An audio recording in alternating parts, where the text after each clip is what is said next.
అంతే. మరి చూడు చెవుడు అటు చూడడం లేదు. చింటూ పండు ఎక్కడికి వెళ్తారు? ఇటు చూపించు, మొక్క చూపించు. ఎక్కడికి వెళ్తారు? నీ మొక్క కనబడలేదు. డోడాడ అవుతావు.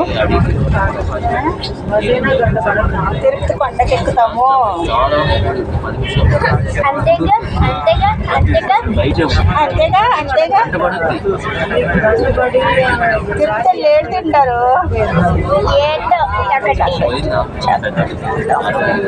ఏడు తింటారు చింటూ పండు తిరుపతి వెళ్ళి. ఇడ్లీ తింటావా? సాంబార్ ఇడ్లీ ఇడ్లీ దోశ సాంబార్ సాంబార్ పండు సాంబార్ చట్నీ చట్నీ పరోటా పరోటా రోటీ పరోటా దోశ దోశ పరోటా పరోటా తింటాం తింటాం. ఎప్పుడు ఎప్పుడు? రేపు రేపు నిన్న నిన్న తింటాం తింటాం. రెండు తింటామా? ఎన్ని తింటాము? 5 తింటామా? ఎప్పుడు తింటావు? నిన్న ఓకే.